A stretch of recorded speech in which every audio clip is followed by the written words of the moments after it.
नाज़रीन नवाज़ आगे के नासिब पीपल्स पार्टी की सेंट्रल एग्जीक्यूटिव कमेटी जो इजलास 5 जनवरी ते कराची में तलब कयो पियो आहे। बिलावल भुट्टो सरदारी की सदारत ते थींदड़ इजलास में पार्टी जा अहम अॻवान शिरकत कंदा। सीईसी इजलास में मुल्क की मौजूदा सियासी सूरत हाल ते गौर विचार कयो वेंदो। ख़बर अवां सां शेयर कयूं पिया। पीपल्स पार्टी की सेंट्रल एग्जीक्यूटिव कमेटी जो इजलास 5 जनवरी ते कराची में तलब कयो पियो आहे।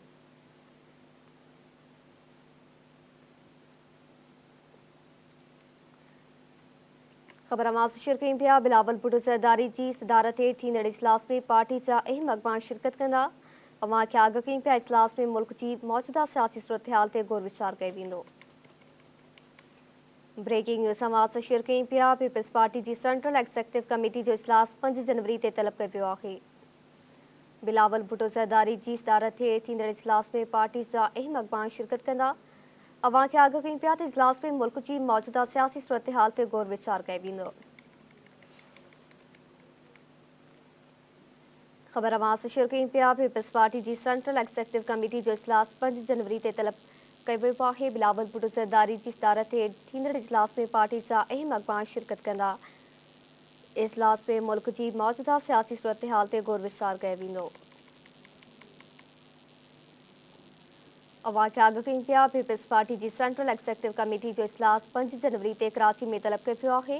बिलावल भुट्टो सरदारी की सदारत ते थींदड़ इजलास में पार्टी जा अहम अॻवान शिरकत कंदा। इजलास में मुल्क की मौजूदा सियासी सूरत हाल ते गौर विचार कयो वेंदो। अवां खे आगाह कयूं पिया। पीपल्स पार्टी की सेंट्रल एग्जीक्यूटिव कमेटी जो इजलास 5 जनवरी ते कराची में तलब कयो पियो आहे। तफ़सील मालूम कंदासीं चीफ रिपोर्टर कराची शबीर लाशारी खां। जी शबीर, इजलास बाबति आगाह कजो। जी बिल्कुल, पाकिस्तान पीपल्स पार्टी जो सेंट्रल एग्जीक्यूटिव कमेटी जो इजलास जो है वो तलब किया वियो आहे। इन हवाले से बिलाल हाउस के तर्जुमान मूजिब सीएसी जो इजलास जो है 5 जनवरी से मंझंदि जो 1 वगे थींदो। इन इजलास में मुल्क की जो मौजूदा सियासी सूरत हाल है उन ते गौर विचार करण सां गॾु गॾु सिंध में जो ॿोॾ वारी सूरत हाल है ऐं सिंध में जो बरसात ऐं ॿोॾ तबाही आंदी है उन खां पोइ जो सर्वे जो कमु आहे उहो किथे पहुतो ऐं केतिरा घर किरिया आहिनि ऐं केतिरनि जेको आहे मुतासिरनि जी सहायता थी सघी आहे। इन्हनि समूरनि मामलनि ते गौर विचार खां अलावा बाक़ी कराची जेके 2 डिवीज़नूं आहिनि, कराची ऐं हैदराबाद डिवीज़न, उनमें मकानी चूंडनि जो जेके शेड्यूल पधिरो थियल आहे उन्हनि समूरनि मामलनि ते गौर विचार जेको आहे उहो कयो वेंदो।